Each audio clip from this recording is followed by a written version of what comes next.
तो in last class हमने 5 kingdom classification तक पढ़ा था, है ना, गिवन बाय आर.एस. व्हिटेकर। इसमें कि हमने देखा था Monera, protista, Plantae, fungi and animalia. 5 class देखा था बेटा, है ना, सॉरी 5 किंगडम देखा था, 5 kingdom.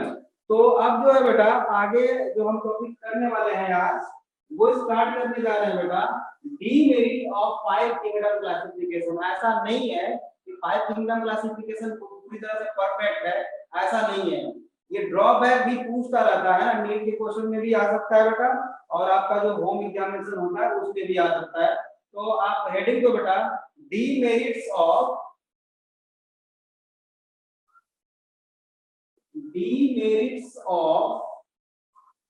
five kingdom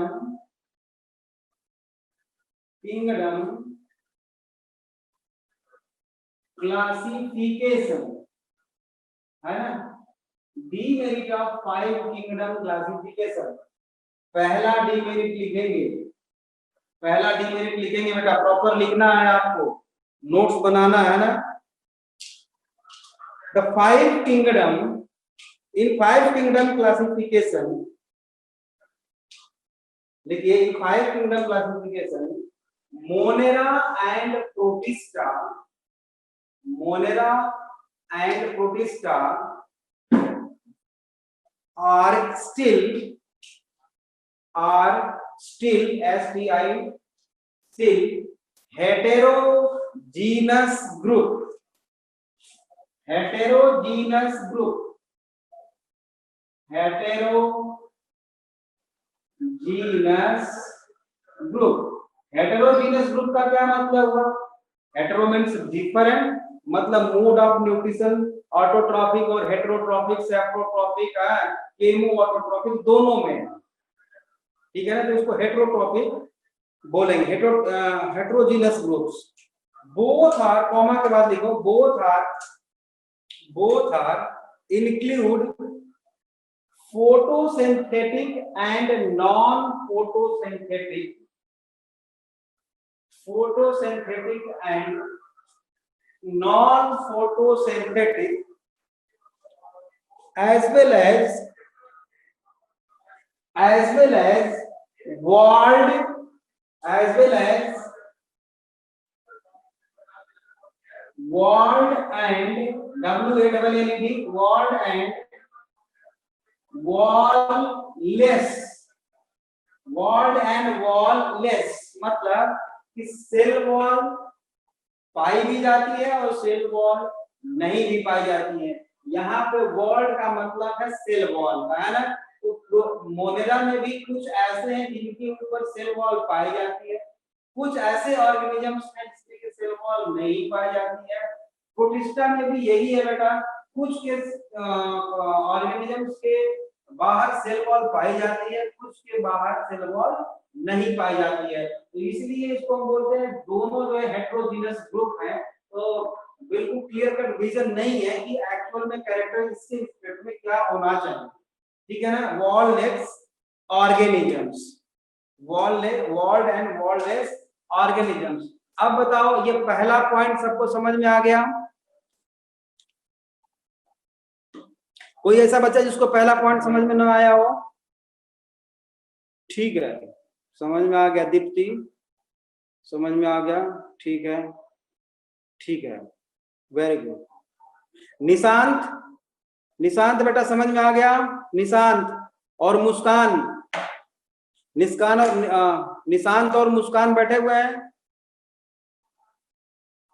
Nishant and मुस्कान। निशांत ठीक है बेटा, बढ़िया, ठीक है, ठीक है, ठीक है बेटा। नेक्स्ट पॉइंट लिखेंगे, नेक्स्ट पॉइंट लिखेंगे,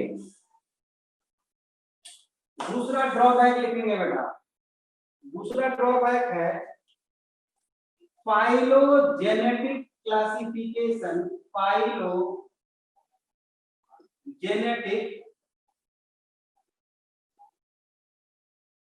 क्लासिफिकेशन, मतलब फाइलोजेनेटिक क्लासिफिकेशन का मतलब क्या हुआ बेटा? इवोल्यूशनरी रिलेशनशिप, है ना, फाइलोजेनेटिक क्लासिफिकेशन या फाइलोजेनेटिक रिलेशनशिप, ये बढ़िया रहेगा आपको बल्कि लिखोगे तो फाइलोजेनेटिक रिलेशनशिप लिखो तो और अच्छा लगेगा। Particularly of lower organisms, phylogenetic relationship particularly in lower organisms, are not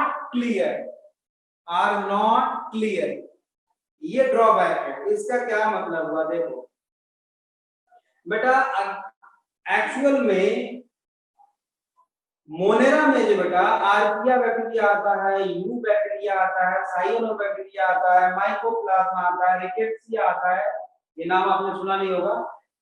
इनमें फाइलोजेनेटिक रिलेशनशिप बिल्कुल क्लियर कट नहीं है। लोअर ऑर्गेनिजम्स का मतलब होता है बेटा जिसमें कि वेल डेवलप्ड ऑर्गन सिस्टम नहीं है, वो सेलुलर लेवल के हैं, मतलब यूनिसेलुलर है, तो उनको हम लोअर ऑर्गेनिजम्स बोल रहे हैं। तो इसमें फाइलोजेनेटिक बिल्कुल क्लियर कट नहीं है, ऐसा नहीं है ना। और क्यों नहीं है इस बात को जानने के लिए जब पूरा का पूरा हम लोग मोनेरा और प्रोटिस्टा पढ़ लेंगे बेटा, तब आसानी से समझ में हमें आ जाएगा, है ना। अभी तो सिर्फ हम इसको मतलब सुन सकते हैं, मतलब ये लिख सकते हैं कि लोअर ऑर्गेनिजम्स में फाइलोजेनेटिक क्लासिफिकेशन या फाइलोजेनेटिक रिलेशनशिप बिल्कुल क्लियर नहीं है। नंबर थर्ड लिखेंगे बेटा, distinction of, number third,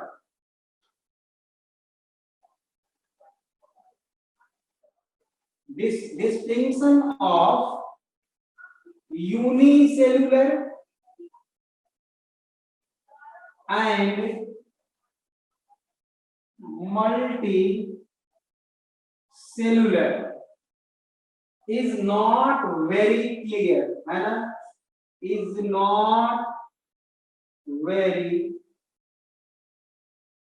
clear। कैसे, मतलब यूनिसेलुलर और मल्टीसेलुलर बिल्कुल क्लियर कट नहीं है। अब क्यों नहीं है बेटा, क्योंकि एक स्टेटमेंट है बेटा, पहले कई बार पूछ चुका है, आप फिर पूछ सकता है, इसलिए इसको लिखो। मैं यहाँ पे लिखता हूँ, है ना, इसको लिख लेते हैं फिर समझाता हूँ। क्लेमाइडोमोनास, क्लेमाइडो, क्या ऐसे करते हैं, क्लेमाइडो को तो छोड़ दो, अभी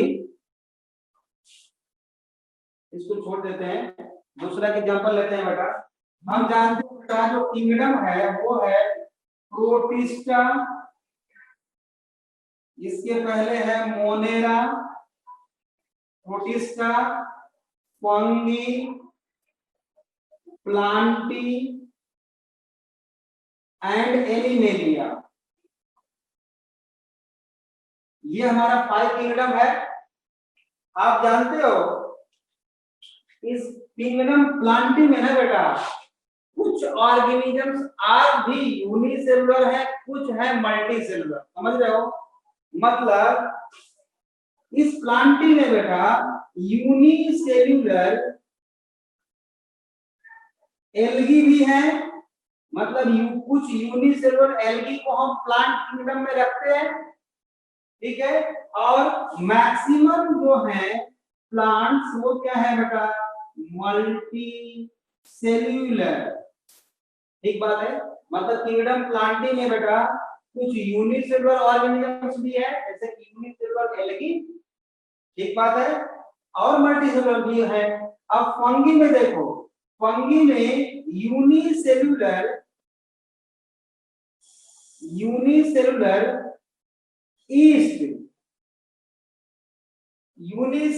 ईस्ट को रखा गया बेटा फंगी में, और मल्टीसेलुलर भी है, जैसे कि मल्टीसेलुलर तो बहुत सारे हैं फंगी में, जैसे कि मशरूम है, राइजोपस है, ब्रेड माउल्ट है ना, ऑक्सीनिया है, अस्टिलैगो है, बहुत सारे हैं। हम कोई भी एक एग्जांपल लिख देते हैं, most of the fungi are multicellular, जैसे कि यहाँ पे हम लिख देते हैं बेटा राइजोपस, तो देखो ये जो 2 किंगडम है बेटा प्लांटी एंड फंगी, इन दोनों में यूनिसेलुलर भी है और मल्टीसेलुलर भी है। तो ये क्लियर कट बिल्कुल नहीं है 5 किंगडम क्लासिफिकेशन में कि कौन यूनिसेलुलर है और कौन मल्टीसेलुलर है, बिल्कुल क्लियर कट है ना।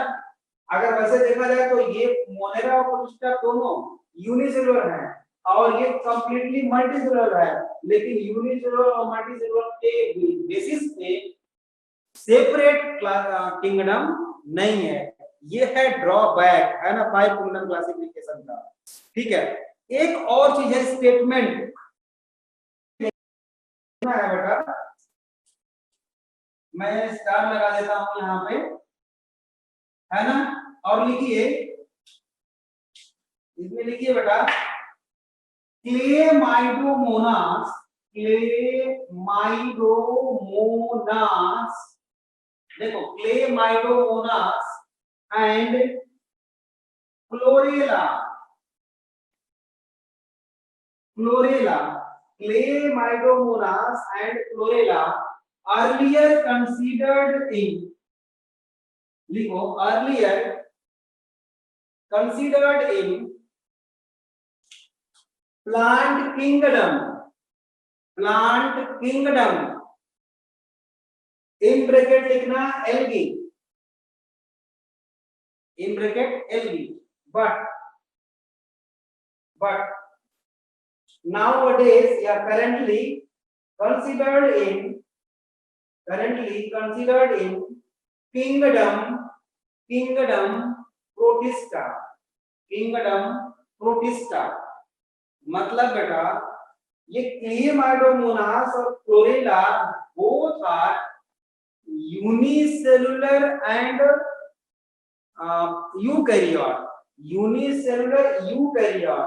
तो पहले हमने रखा था प्लांट किंगडम में, अब हमने रखा है बेटा प्रोटिस्टा में, लेकिन हम आज भी हमारे एनसीईआरटी में प्लांट किंगडम के एल्गी वाले टॉपिक में इन दोनों ऑर्गेनिजम्स के बारे में डिटेल लिखा हुआ है। लेकिन अगर क्वेश्चन आ जाता है बेटा कि chlamydomonas and chlorella belongs to, question चाहो तो लिख लो chlamydomonas and chlorella belongs to which kingdom, तो आंसर होगा बेटा प्रोटिस्टा, आपका आंसर होगा क्या प्रोटिस्टा। ये भी बात आपके बायोलॉजिकल क्लासिफिकेशन के एनसीईआरटी में ये साफ साफ लिखा हुआ है। ये स्टेटमेंट जो मैंने अभी बोला एनसीईआरटी का ही स्टेटमेंट है बेटा, ठीक है ना। यहां तक सबको समझ में आया क्या, किसी को कोई प्रॉब्लम है क्या, समझ में आ गया? ठीक है ठीक है ठीक है ठीक है बेटा, खुशी बढ़िया, ठीक है। अब बेटा नेक्स्ट लिखिए, नेक्स्ट ड्रॉबैक इसका लिखना है viruses are not included in, viruses are not included in 5 kingdom classification, 5 kingdom classification। मतलब वायरस को आज भी हम किसी भी किंगडम में नहीं रखते, फिर पढ़ते कैसे हैं उसको, ऐसे ही अलग से पढ़ लेते हैं ना। एनसीईआरटी भी हमारी अलग से उसको बता रखी है, ठीक है। एनसीईआरटी में भी 5 किंगडम क्लासिफिकेशन में वायरस के बारे में नहीं लिखा है, कोई प्लेस ही नहीं है। There is no place of viruses in 5 kingdom classification. And last drawback is, last point लिखो, लास्ट पॉइंट लिखिए, लास्ट पॉइंट लिखना है बेटा, जो भी नंबर हो आप दे लेना। Archaea bacteria, archaea bacteria differ from eubacteria, eubacteria है ना। Archaea bacteria differ from eubacteria. अब आपको समझ में नहीं आ रहा होगा कि सर आर्किया बैक्टीरिया क्या है और यूबैक्टीरिया क्या है। जस्ट आज ही हम पढ़ने वाले हैं ना, मोनेरा हम शुरू करेंगे तो उसमें हम आपको बताएंगे दोनों के बारे में, ठीक बात है ना। तो अभी तो स्टेटमेंट लिख लो, आर्किया बैक्टीरिया एंड यूबैक्टीरिया या डिफर फ्रॉम ईच अदर, ऐसे लिख लो, या archaea bacteria differ from eubacteria and both are considered in same kingdom that is Monera, है ना। मोनेरा मतलब बेटा आज भी इन दोनों को हम किंगडम मोनेरा में पढ़ते हैं, लेकिन ये दूसरे से बिल्कुल भी एक दूसरे से अलग हैं। अब क्यों अलग हैं? जब हम इसका और इसका स्ट्रक्चर देखेंगे तभी तो हम जान पाएंगे, और वो पढ़ना हमें आगे। अगर आप 9th में पढ़े हो तो ठीक है, आपको पता होगा कि बैक्टीरिया प्रोकैरियोट है, आपको पता होगा कि आर्किया बैक्टीरिया भी प्रोकैरियोटिक सेल होती है, बस थोड़ा सा डिफरेंट होती है यू बैक्टीरिया। अब क्या डिफरेंस है हम आगे मोनेरा में देखेंगे। तो these are the drawback of 5 kingdom classification. तो बेटा अब इसको दूर करने के लिए कार्ल हूस, है ना, कार्ल हूस ने कोशिश की थी। इसके बाद आया था मतलब 6 किंगडम क्लासिफिकेशन। ये तो 5 किंगडम क्लासिफिकेशन हो गया बेटा, 5 किंगडम क्लासिफिकेशन हो गया। अब इसके बाद आया बेटा 6 kingdom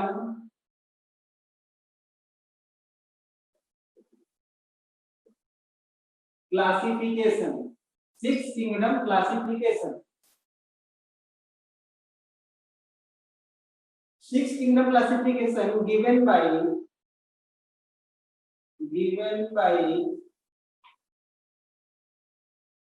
Carl Woese, WOESE, Carl Woese, है ना, in 1977।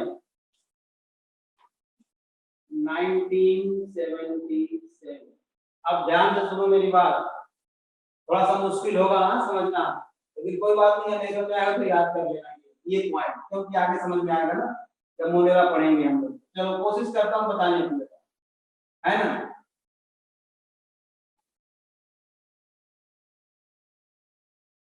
मोनेरा का बेटा, मोनेरा का मेंबर होता है बेटा आर्किया बैक्टीरिया, है ना, आर्किया बैक्टीरिया, और एक होता है बैक्टीरिया। समझ में? मोनेरा जो किंगडम है बेटा उसके 2 मेंबर होते हैं, एक होता है आर्किया बैक्टीरिया और एक होता है यू बैक्टीरिया। ठीक बात है। आप यूकैरियोटिक सेल के बारे में जानते हो, जैसे कि हमारी सेल यूकैरियोटिक सेल है, तो यूकैरियोटिक सेल में बेटा यहाँ पे हम लिख देते हैं यूकैरियोटिक सेल के अंदर जो है बेटा, सेल के अंदर जो होता है वो डीएनए होता है। आप जानते हो यूकैरियोटिक हो या प्रोकैरियोटिक हो, डीएनए तो होता ही है, डीएनए होगा, और डीएनए को क्रोमोसोम में कन्वर्ट करने वाला जो प्रोटीन होता है बेटा वो होता है हिस्टोन प्रोटीन। हिस्टोन प्रोटीन बेटा पॉजिटिवली चार्ज प्रोटीन होती है। मेरी बात ध्यान से सुनो, मेरी बात ध्यान से सुनना है, एक ही बार में समझ में आना चाहिए बच्चों आप लोगों को। यूकैरियोटिक सेल जो होती है बेटा उसमें डीएनए होता है, ये बात तो दुनिया में होता है, आपको ही पता है, और हिस्टोन प्रोटीन पाई जाती है। थोड़े टाइम के लिए बस याद कर लो कि हिस्टोन प्रोटीन पाई जाती है, और हिस्टोन प्रोटीन बेटा पॉजिटिवली चार्ज प्रोटीन होती है, पॉजिटिव चार्ज होता है। और डीएनए पे कैसा चार्ज होता है बच्चों? नेगेटिव चार्ज होता है। अभी के लिए बस याद करना है आपको क्यों नेगेटिव होता है, बायोमोलिक्यूल्स में हम पढ़ेंगे। बट डीएनए जो है नेगेटिवली चार्ज मॉलिक्यूल है, और हिस्टोन प्रोटीन जो है वो पॉजिटिवली चार्ज प्रोटीन होती है। इसलिए डीएनए को क्रोमोसोम में कन्वर्ट करने में, मतलब कि रैप करने में, ऐसे क्वाइल करने में, डीएनए को क्वाइलिंग में ये हिस्टोन प्रोटीन हेल्प करती है। ठीक बात है। मतलब डीएनए क्रोमोसोम में तभी कन्वर्ट हो पाता है जब उसके पास हिस्टोन प्रोटीन होगी, ऐसा समझ लो अभी थोड़ी देर। ठीक बात है। तो histone protein is the characteristic feature of eukaryotic cell, ये बात समझ में आ गई सबको? Histone protein is the characteristic feature of eukaryotic cell. ठीक है, यहां तक क्लियर है। अब इधर देख बेटा, आर्किया बैक्टीरिया में डीएनए होता है, तो आंसर क्या होगा आपका? हाँ सर होता है, बिल्कुल होता है। अगर नहीं होगा तो फिर ऑर्गेनिज्म कैसे हो सकता है? डीएनए पाया जाता है, बिल्कुल ठीक बात है। और बैक्टीरिया में बेटा डीएनए पाया जाता है क्या? बिल्कुल पाया जाएगा बेटा, नहीं डीएनए तो फिर ऑर्गेनिज्म कैसा? ठीक है। अब बैक्टीरिया में हिस्टोन प्रोटीन पाई जाती है क्या? नहीं पाई जाती, बिल्कुल भी नहीं। और आर्किया बैक्टीरिया में हिस्टोन प्रोटीन पाई जाती है क्या? नहीं, हिस्टोन प्रोटीन तो नहीं पाई जाती बेटा, but histone protein, histone like protein पाई जाती है ना, पॉजिटिवली चार्ज प्रोटीन। तो यहां पे हम लिख रहे हैं बेटा हिस्टोन लाइक प्रोटीन्स पाई जाती है। ठीक बात है, पाई जाती है बेटा। अच्छा, अब कुछ नॉन हिस्टोन प्रोटीन भी होती है। अब आप सोचोगे कि सर हिस्टोन तो ठीक है, समझ में आ गया। अब ये नॉन हिस्टोन क्या है? नॉन हिस्टोन है बेटा, जैसे हम पूछे आपसे कि ये मेरी क्लास में जितने बच्चे बैठे हैं उन सबके नाम याद है? कौन कौन बैठा है मेरी क्लास में? तो मैं बोल सकता हूं बेटा कि निशांत बैठा हुआ है, निशांत, ठीक है। बाकी कौन बैठे हैं? नॉन निशांत बैठे हुए हैं। सारे बच्चे आ गए उसमें, है ना। एक क्लास में 100 बच्चे हैं, एक क्लास में 100 स्टूडेंट्स बैठे हुए हैं। अब हम सबका नाम, सबको अगर काउंट करना है एक ही बार में, दो ग्रुप में डिवाइड करना है, तो हम दो ग्रुप में ऐसे डिवाइड कर सकते हैं। एक राम बैठा है, दूसरे कौन बैठे हुए हैं? नॉन राम। समझ में आ गई बात? तो ऐसी सारी प्रोटीन्स जो हिस्टोन के अलावा सेल के अंदर पाई जा रही है, न्यूक्लियस के अंदर पाई जा रही है बेटा, उनको हम बोलेंगे नॉन हिस्टोन प्रोटीन्स। ठीक बात है। तो इन दोनों में नॉन हिस्टोन प्रोटीन तो अवेलेबल है, आर्किया बैक्टीरिया में भी और यू बैक्टीरिया में भी, ठीक है। लेकिन बेटा उसकी बात, ये बात इसकी है कि आर्किया बैक्टीरिया में हिस्टोन लाइक प्रोटीन पाई जा रही है, और ये इशारा कर रही है किधर, किसके तरफ? यूकैरियोटिक सेल के तरफ। मतलब यूकैरियोटिक सेल यहीं से डेवलप होकर बना है क्या? ऐसा कुछ। तो ये दोनों बिल्कुल अलग हो गए बेटा, लेकिन दोनों को कहां पे रखा हुआ है? आज भी मोलेरा में रखा हुआ है ना। इन दोनों में एक और डिफरेंस है, 16S राइबोसोम का जो जीन होता है बेटा, इन दोनों में अलग होता है। लेकिन ये आप जेनेटिक्स पढ़ लोगे तब समझ में आएगा, अभी के लिए उसको छोड़ देते हैं हम, ठीक है ना। तो वुड्स में क्या किया बेटा? Wood divide all organisms divided into three domains, याद रखो। Carl Woods classify all organisms into three domains, DOMAINS, three domains। और वो थ्री डोमेन्स कौन कौन से हैं बेटा? थ्री डोमेन्स कौन कौन से हैं? पहला डोमेन है बेटा archaea, ARCHAE, and second one is bacteria, and third one is eukarya, and third one is eukarya, ठीक है ना। अब इस आर्किया बैक्टीरिया में ये क्या है? थ्री डोमेन है, ये तीन डोमेन है बेटा। अब इसके बाद किंगडम, तो पहला किंगडम है बेटा आर्किया बैक्टीरिया, आर्किया बैक्टीरिया। दूसरा क्या है बेटा? You bacteria. ये किंगडम है, और ये दोनों मोलेरा से निकल के आ गए। और यूकैरिया में बेटा चार किंगडम है, यूकैरिया में चार किंगडम है, protista, fungi, Plantae and animalia. Protista, fungi, Plantae and animalia. तो इस तरह से देखो बेटा 1 2 3 4 5 6 सिक्स किंगडम क्लासिफिकेशन हो गया। वैसे ये अभी ये इसको सब लोगों ने एक्सेप्ट नहीं किया है, हमारी एनसीईआरटी इसको नहीं मानती। हमारी एनसीईआरटी अभी भी चल रही है फाइव किंगडम क्लासिफिकेशन सिस्टम से। यहां तक समझ में आ गया सबको?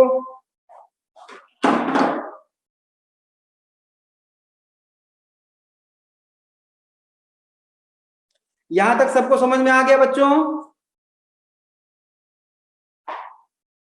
ठीक है, ठीक है बेटा, बहुत अच्छा, बहुत बढ़िया, बहुत बढ़िया। मतलब मुझे लगता है सिक्स किंगडम क्लासिफिकेशन तक सबको। प्रियंका, मुस्कान आज नहीं आया हो क्या? मुस्कान आई हो? मुस्कान बेटा आई हो तो लिखो कुछ, एस नो कुछ भी लिखो। मुस्कान, मुस्कान, निशांत ने तो लिख दिया, ज्योतिरा, ज्योतिरादित्य, मुस्कान। आज लगता है मुस्कान नहीं आई क्लास में।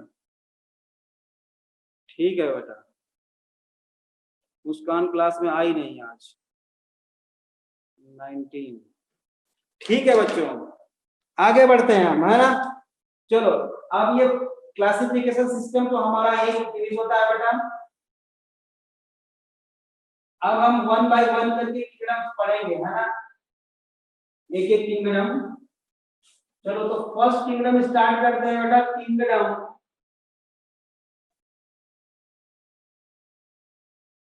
Kingdom Monera. Kingdom Monera first kingdom है। मोनेरा किंगडम में बेटा हमें पढ़ना क्या क्या है? पहला है बेटा ऑर्गेनिज्म, आर्किया बैक्टीरिया। दूसरा है बेटा यू बैक्टीरिया। तीसरा है साइनो बैक्टीरिया। साइनो बैक्टीरिया को बेटा हम ब्लू ग्रीन एल्गी भी बोलते हैं, है ना? ब्लू ग्रीन एल्गी, और इसको शॉर्टकट में हम बीजीए बोल सकते हैं, बीजीए। ठीक है, उसके बाद है बेटा माइको प्लाज्मा। उसके बाद है बेटा रिकेट्सिया, है ना? These are the group of organisms जो हमें मोनेरा किंगडम में पढ़ना पड़ेगा, है ना? तो पहले हम स्टार्ट करते हैं बेटा आर्किया बैक्टीरिया से, है ना? पहले पढ़ेंगे आज हम आर्किया बैक्टीरिया। शायद आर्किया बैक्टीरिया आज फिनिश भी हो जाए, खत्म हो जाए। बहुत बड़ा नहीं है टॉपिक, कोई छोटा ही है। लिख लिए थे ना आप लोग? माइकोप्लाज्मा साथ के साथ लिखते चलो। माइकोप्लाज्मा एंड रिकेट्सिया, ये मैंने नीचे लिखा था। साइनोबैक्टीरिया और ब्लू ग्रीन एल्गी और BGA, eubacteria, archaea bacteria. चल बेटा, अब जो है आर्किया बैक्टीरिया का स्ट्रक्चर देखते हैं कैसा होता है ये। आर्काई बैक्टीरिया, ठीक है बेटा, ये तो हम जानते हैं। अच्छा एक चीज और है, मोनेरा, आप लोगों में से कुछ बच्चे सोच रहे होंगे कि सर आपने मोनेरा का जनरल फीचर को आपने बताया ही नहीं, है ना? नहीं बताया, जानबूझ के नहीं बताया बेटा, क्योंकि आप लोगों को पता है पहले से। अगर नहीं पता है तो वन बाय वन करके हम जैसे ही ऑर्गेनिज्म पढ़ते चलेंगे ना, वो आता जाएगा। वैसे आपको हम याद दिलाने के लिए बता सकते हैं कुछ फीचर। ये प्रोकैरियोटिक सेल है बेटा, cell organelles absent, nuclear membrane absent, ठीक है? Respiration by mesosomes. तो जनरल जो फीचर होता है प्रोकैरियोट्स का, वो आप जानते हो। हिस्टोन प्रोटीन नहीं पाई जाती, आर्किया बैक्टीरिया में हिस्टोन लाइक प्रोटीन पाया जाता है ना? तो जो डिफरेंस है प्रोकैरियोट और यूकैरियोट में, वो पहले से आपको पता है। अगर नहीं पता है तो हम जब बेसिक से फीचर एक एक पढ़ेंगे ना, आसानी से समझ में आने लगेगा बेटा। तो पहला है आर्किया बैक्टीरिया।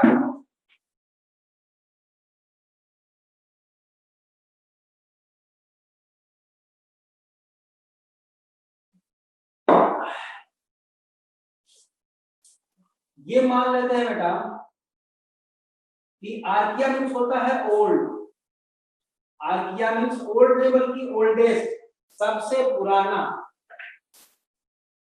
ये है आर्किया बैक्टीरिया, मैंने बना दिया। इसके ऊपर हमने क्या बना दिया, एक सेल वॉल बना दी। ये मैंने बना दिया है बेटा इस बैक्टीरिया का सेल वॉल, ये है सेल वॉल। सेल वॉल का फीचर मैं यहां पे लिखने जा रहा हूं, more complex, cell wall is more complex in archaea bacteria. इससे क्या होगा बेटा, ये एक्सट्रीम कंडीशन में सरवाइव कर सकता है।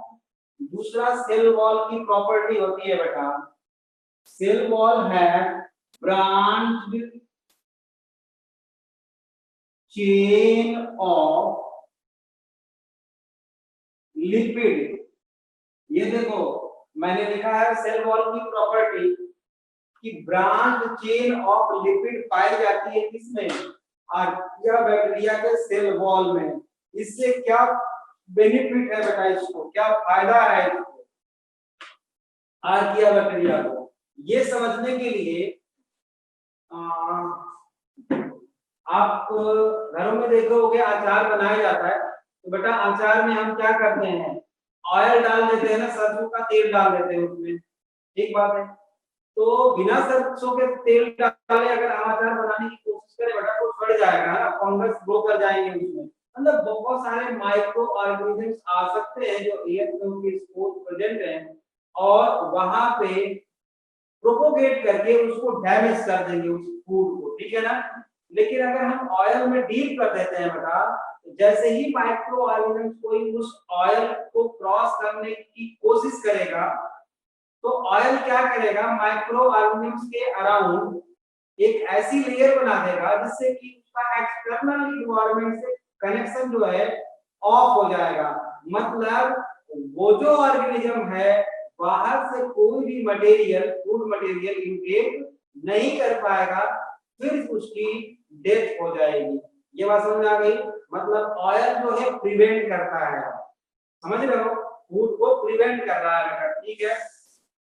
और यहाँ पे क्या है, ऑयल, ऑयल मतलब लिक्विड मतलब फैट, तो इसके सेल वॉल में बेटा फैट ज्यादा है, मतलब ऑयल ज्यादा है, ऐसा समझ लो आप समझने के लिए, मतलब लिपिड कंटेंट ज्यादा है, branch chain of lipid due to presence of this more complex and lipid help in these structure help in survival in extreme condition। बेटा आर्किया बैक्टीरिया को एक्सट्रीम कंडीशन में सरवाइव करने में यही हेल्प करता है, ब्रांच चेन ऑफ लिपिड। और more complex का मतलब ये होता है बेटा कि और भी बहुत सारे पॉलीसैकेराइड्स पाए जाते हैं जो उसके सेल वॉल को कॉम्प्लेक्स बनाते हैं, ठीक है। एक नेक्स्ट पॉइंट मैं यहाँ पे लिखना चाहता हूँ, लेकिन लिखने के पहले थोड़ा सा हम आपको बता दें, जो यू बैक्टीरिया में हम पढ़ेंगे कि यू बैक्टीरिया की जो सेल वॉल होती है बेटा वो मेनली पेप्टिडोग्लाइकेन्स की बनी होती है, जिसका स्ट्रक्चर होगा सब हम देखेंगे, अभी देखेंगे यू बैक्टीरिया, है ना। यहाँ पे सिर्फ मैं नाम ले रहा हूँ कि बैक्टीरिया के सेल वॉल में पेप्टिडोग्लाइकेन्स होती है, जबकि आर्किया बैक्टीरिया के सेल वॉल में पेप्टिडोग्लाइकेन्स नहीं होती है। ये डिफरेंस है दोनों में, ठीक है ना। तो नेक्स्ट पॉइंट हम लिखते हैं बेटा peptidoglycans absent, peptidoglycans absent in cell wall.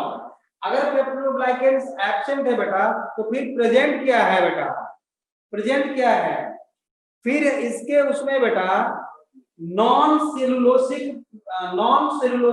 Polysaccharides होते हैं, नॉन सेलुलोसिक पॉलीसैकेराइड। तो कॉमा देके लिखते हैं बेटा peptoglycans absent in cell wall, non cellulosic मतलब जो सेलुलोज का न बना हो, है ना, नॉन सेलुलोसिक पॉलीसैकेराइड्स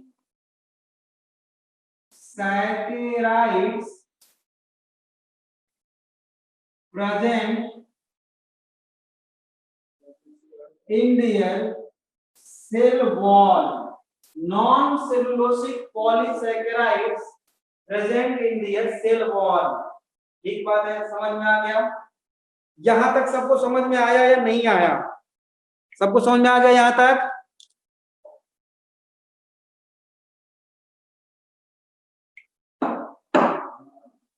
समझ में आ गया बच्चों? ठीक है, ठीक है, ठीक है, ठीक है, ठीक है, गुड, ठीक है बेटा, समझ गया, समझ गया। अब क्या है बेटा, अब इसकी टाइप पढ़ेंगे, है ना, आर्किया बैक्टीरिया की टाइप पढ़ने जा रहे हैं। तो पहला है टाइप इसका, इसको मैं इरेज कर देता हूं, आप लोग नोट कर लिए होंगे, साथ के साथ नोट करते हुए चलो, ठीक है, मैं इरेज करता हूं।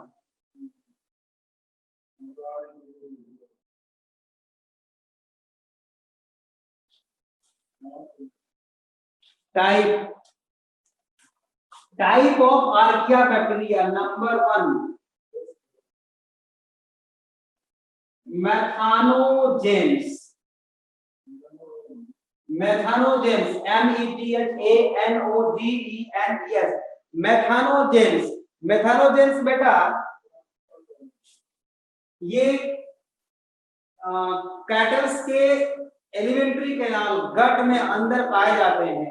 तो रेस्पायर कैसे करते होंगे? अच्छा, मैंने एक एक्सट्रीम कंडीशन लिखा है बेटा, इस एक्सट्रीम कंडीशन का मतलब हुआ कि कोई हाई पीएच पे, मतलब कि पीएच बहुत ज्यादा लो पीएच पे, हाई टेम्परेचर पे भी ये सर्वाइव कर सकते हैं, मतलब up to 100 degree centigrade temperature हो वहां भी आर्किया बैक्टीरिया सर्वाइव कर जाएगा, है ना। तो देखो कहां पाए जाते हैं, थोड़ा देखो इनका, खुद ही समझ में आ जाएगा बेटा।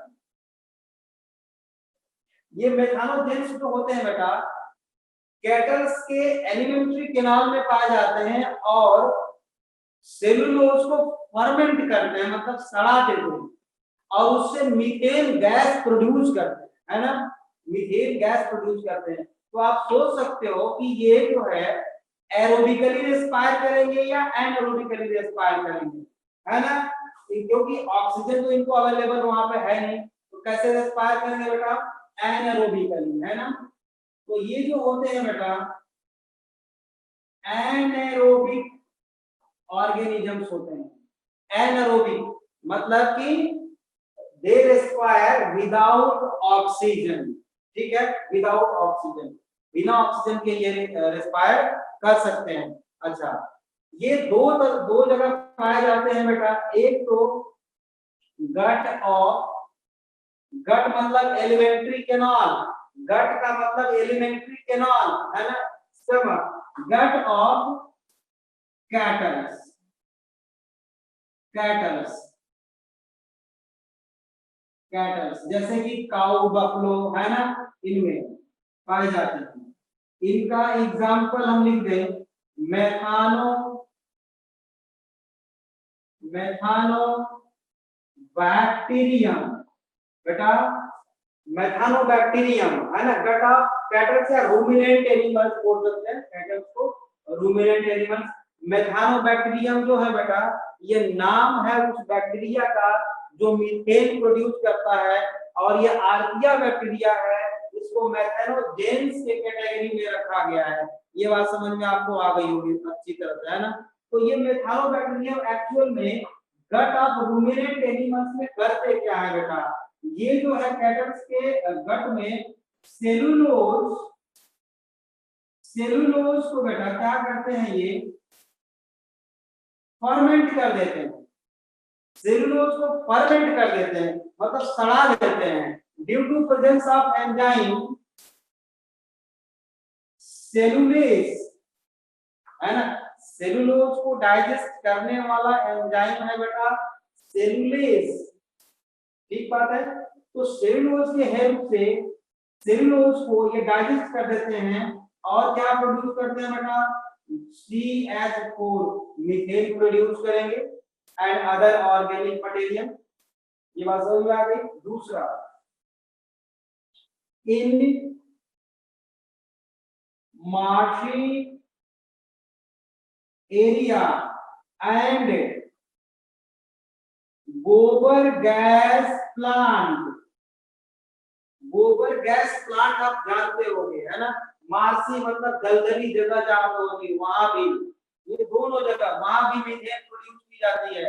और ये जो बैक्टीरिया होते हैं बेटा वो होते हैं, एक तो यही बैक्टीरिया होता है मेथानोबैक्टीरियम, मेथानोबैक्टीरियम एंड मेथानोकोकस।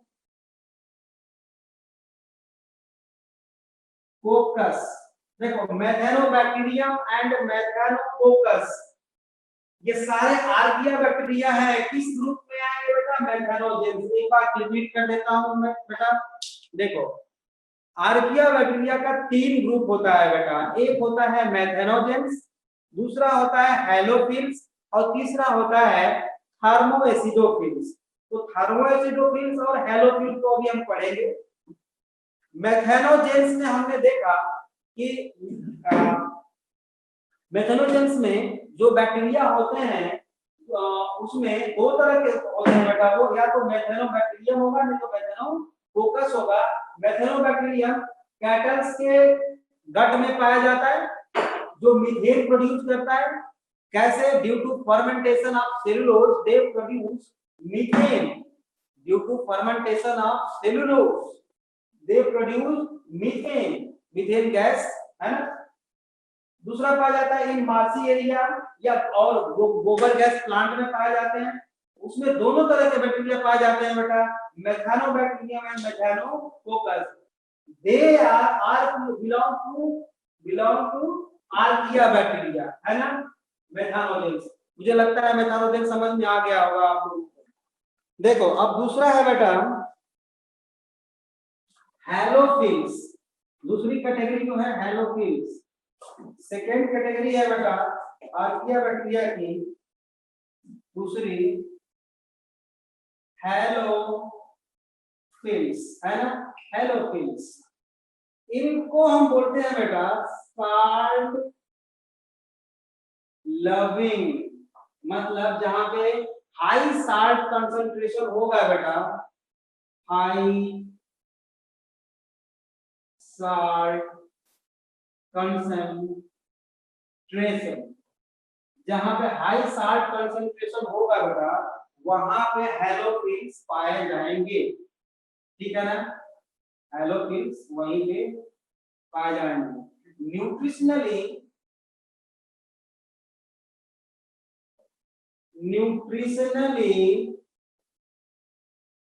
they are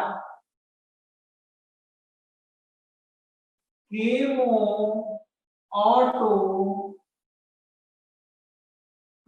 देखो मैंने क्या लिखा है, केमोऑटोट्रॉप्स मतलब ये केमिकल से अपना फूड बना लेते हैं है ना, केमिकल से अपना फूड बना लेते हैं, इसका मतलब ये हुआ।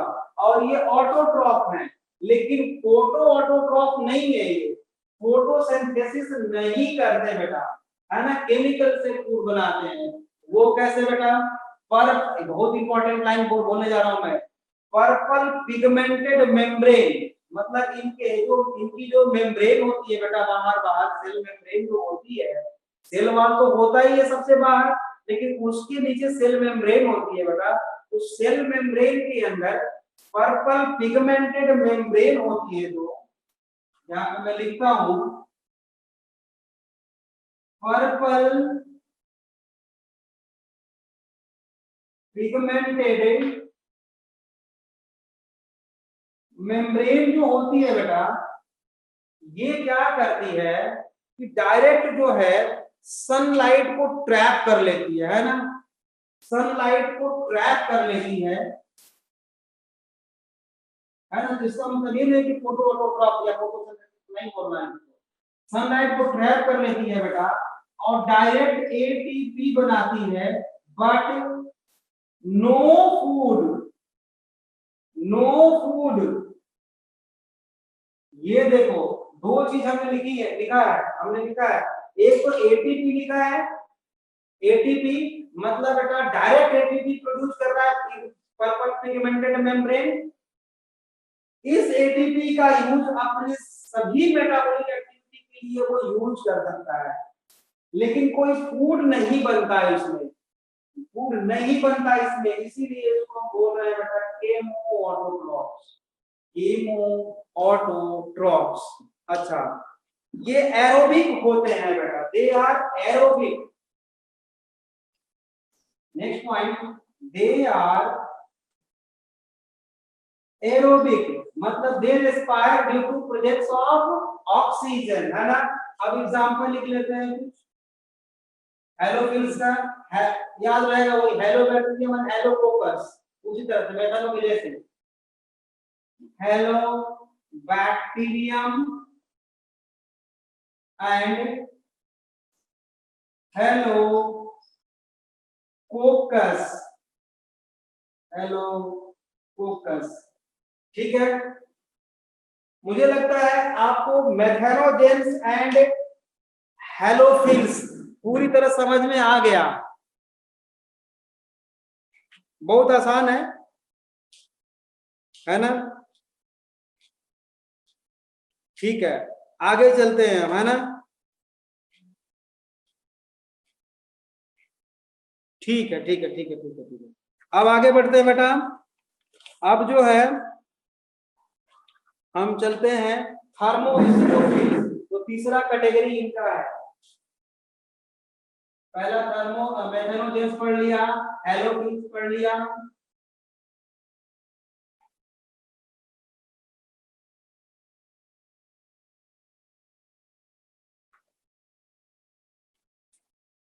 Number third thermo acidophils. Thermo acidophils मतलब थर्मल, थर्मो मतलब जहां पे हाई टेम्परेचर होगा, है ना, occurs in high temperature, ठीक है। हाई एसिडिटी, देख रहे हो acidity, acidophils, high acidity, high acidity मतलब पीएच क्या कम होना चाहिए, कम पीएच पे, है ना, लगभग 2 पीएच पे भी सरवाइव कर सकता है, बताइए। अब सोच लो कैसा होगा, पीएच 2 भी हो तभी भी सरवाइव कर सकता है ये, है ना। हाई एसिडिटी, हाई टेम्परेचर में ये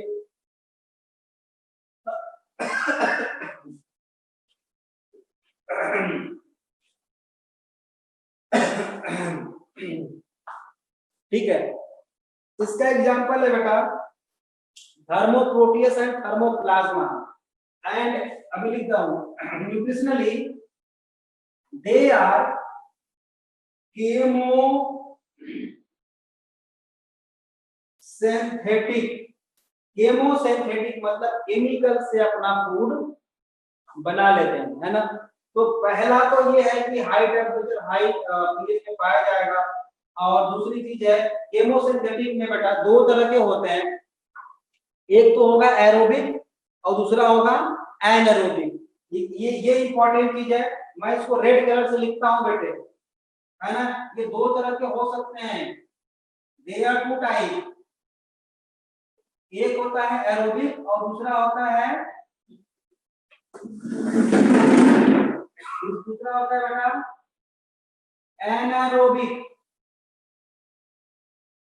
जो एरोबिक होते हैं ना बेटा, ये सल्फर वाटर और ऑक्सीजन, है ना, sulphur water and oxygen, sulphur water and oxygen, इन तीनों के हेल्प से, देख रहे हो 2s लिखा है मैंने, 2H2O लिखा है मैंने, और 2O2 लिखा है, मतलब सल्फर वाटर एंड ऑक्सीजन के हेल्प से बेटा ये बनाता है एसिड, मतलब 2H2SO4 प्लस एनर्जी, और कौन सी energy? In the form of ATP. ध्यान से देखो, इक्वेशन अगर बैलेंस नहीं होगा तो कर लेना, वैसे बैलेंस ही होगा मुझे लगता है, कर लेना। टू सल्फर के एटम है यहाँ पे, वाटर मॉलिक्यूल है प्लस ऑक्सीजन के का 2 मॉलिक्यूल है बेटा, इसके हेल्प से इसने एसिड बना दिया H2SO4 plus energy in the form of ATP. तो इसमें ऑक्सीजन का यूज हुआ तो ये एरोबिक हो गया बेटा बैक्टीरिया। इसका एग्जांपल है बेटा थर्मोप्रोटियस एंड थर्मोप्लाज्मा। इसका एग्जांपल है, मैं यहां पर लिख दूं thermo Proteus and थर्मोप्लाज्मा। थर्मोप्रोटियस and थर्मोप्लाज्मा।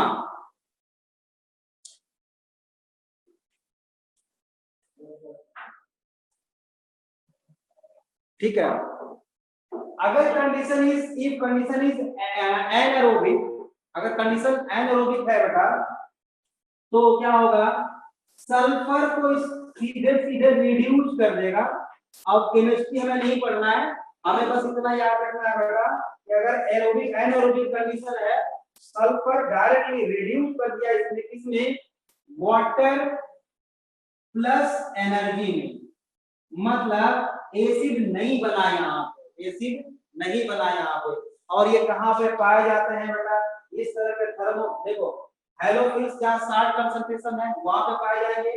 Methanol gas को आपने समझ लिया कि गोबर गैस और gut of the ruminant animal पाया जाएगा। थर्मोसिलोसिस कहाँ पे पाया जाएगा बेटा, जहां पे टेम्परेचर बहुत ज्यादा हो, हॉट स्प्रिंग्स में बेटा, है ना, हॉट स्प्रिंग्स में, जहां पे गर्म पानी का झरना, जहां पे टेम्परेचर बहुत ज्यादा होता है। तो this is all about archaea bacteria. अब मैं क्या यू बैक्टीरिया पे मूव कर सकता हूं? सर कल वाला रिकॉर्डेड लेक्चर भेजवा दो कर। बेटा मैंने पहले ही बोला था कि जो रिकॉर्डेड लेक्चर है ना, प्लीज सर। फिर से निशांत क्या बोल रहे हो? अभी अभी मैंने देखना शुरू किया है, बता। रिकॉर्डेड लेक्चर बेटा आज आपको मिल जाएगी, कल वाला भी मिलेगा और आज वाला भी मिलेगा, मैं भिजवा दूंगा जरूर, है ना। वो मेरे, पहले मेरी बात ध्यान से सुन लो, वो मेरे बस में नहीं होता है बेटा कि मैं बैठ के डाउनलोड करूंगा और उसको आपको भेजूंगा, ठीक है ना। वो मेरे पास जैसे ही पहुंचेगा मैं आपको भेज दूंगा। और मैंने बात की थी, अभी हमको वो मिलने वाला है, कल वाला रिकॉर्डेड लेक्चर मिलने वाला है। मैं क्लास के ओवर होने के बाद किस टाइम तक बेटा, क्लास उठने के 10-15 मिनट के अंदर अंदर कल वाला मिल जाएगा आपको, और आज वाला तो देखते हैं कब तक मिलता है। बनता कहाँ से है, बनता कहाँ से है बेटा, उसका डिपार्टमेंट अलग है। यहाँ पे कंप्यूटर वाले सर बैठे हुए हैं, वही डाउनलोड करते हैं और वही भेजते हैं लिंक मुझे, समझ रहे हो? ठीक है, तो हो जाएगा, कोई ऐसी बात नहीं। टाइम भी लगभग हो चला है क्या? तो चलो हम यू बैक्टीरिया नेक्स्ट क्लास में शुरू करेंगे, ठीक है। हाँ, नेक्स्ट क्लास में हम यू बैक्टीरिया शुरू करेंगे। आज में कोई डाउट हो तो बोलिए, आज की क्लास में किसी को डाउट हो तो बोलो। Okay sir, thank you Jyotiraditya. Okay okay, thank you sir. ठीक है बेटा निशान, थैंक यू सर। ठीक है बेटा, तो अगली क्लास में, नेक्स्ट क्लास में हम लोग यू बैक्टीरिया पढ़ेंगे, है ना। यू बैक्टीरिया सचमुच का बैक्टीरिया, ई यू होता है ट्रू, है ना। तो यू बैक्टीरिया हम नेक्स्ट क्लास में शुरू करेंगे। तो आप लोग अगर ज्यादा, अच्छा हाँ, एक चीज मैं अभी अभी हो ना, आप लोग ज्वाइन किए हो ना, अभी मेरी बात सुन लो, एक बात मुझे बतानी थी बेटा। एग्जाम्पल ऑफ एनारोबिक, अच्छा एग्जाम्पल ऑफ एनारोबिक बैक्टीरिया बेटा, एनारोबिक, अच्छा एनारोबिक किसका, थर्मो एसिडोफिल, बेटा वही हो जाएगा, थर्मोकोकस हो जाएगा। ये तो कोकस जो है ना एक वैरायटी है, उसमें बहुत सारे और हो सकते हैं। थर्मोकोकस कुछ ऐसे हो सकते हैं कि वही जो है थर्मोकोकस जो एरोबिक है, वो एनारोबिक कंडीशन जब आएगी तो वो रिड्यूस कर देगा और एनर्जी सीधे प्रोड्यूस कर देगा, ठीक बात है। एक चीज सुन लो बेटा, आप लोग में से कोई भी जिसका कल वाला नोट्स बिल्कुल क्लियर बना हो वो हमें व्हाट्सएप कर दे पर्सनल नंबर पे, ठीक बात है ना। कल वाली क्लास का जिसके पास बढ़िया सा नोट्स जिसने बना रखा हो कल वाली क्लास का, प्लीज मुझे सेंड कर देना मेरे व्हाट्सएप नंबर पे,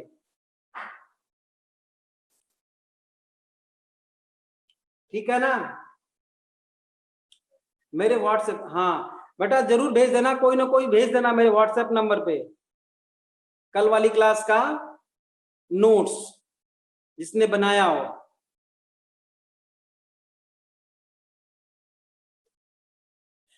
कल थोड़ा सा रह गया था, ठीक है। आज वीडियो नोट्स, अच्छा आर्किया बैक्टीरिया की सेल वॉल किसकी बनी होती है सर? आर्किया बैक्टीरिया की सेल वॉल बेटा अननोन पॉलीसैकेराइड्स प्लस लिपिड की बनी होती है, अननोन पॉलीसैकेराइड्स प्लस लिपिड की बनी होती है आर्किया बैक्टीरिया की सेल वॉल बेटा, है ना, अननोन पॉलीसैकेराइड्स। ओके बच्चों, थैंक यू।